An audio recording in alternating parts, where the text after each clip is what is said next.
ED ഉദ്യോഗസ്ഥൻ പ്രതിയായ കൈക്കൂലി കേസിൽ ചാർട്ടേഡ് അക്കൗണ്ടന്റ് രഞ്ജിത്ത് വാര്യർക്കെതിരെ കൂടുതൽ തെളിവുകൾ പുറത്ത്.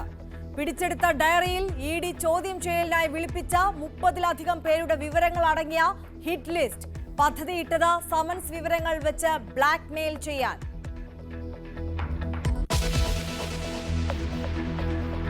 ഇഡിയെ കടന്നാക്രമിച്ച ദേശാഭിമാനി മുഖപ്രസംഗം. അഴിമതി മുഖം തുറന്നു കാട്ടപ്പെട്ടു. ബിജെപിക്കാർക്കും ഇടനിലക്കാർക്കും പണമുണ്ടാക്കാനുള്ള സംവിധാനമായി ഇഡി മാറിയെന്നും വിമർശനം. മുഖ്യമന്ത്രി അടക്കം പ്രതിക്കൂട്ടിൽ നിർത്തിയ ഇഡിയെ പിടിക്കാൻ കിട്ടിയ അവസരമായി കണ്ട് സർക്കാർ.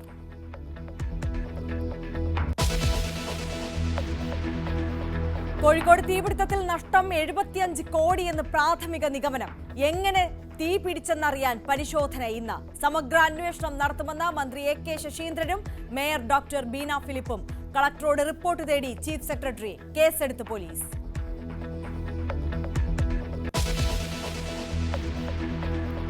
തൃപ്പൂണിത്തുറയിൽ വീടിന് തീവെച്ച് ഗൃഹനാഥൻ തൂങ്ങി മരിച്ചു. മകന് പൊള്ളലേറ്റു. മരിച്ചത് പെരീക്കാട് സ്വദേശി പ്രകാശൻ.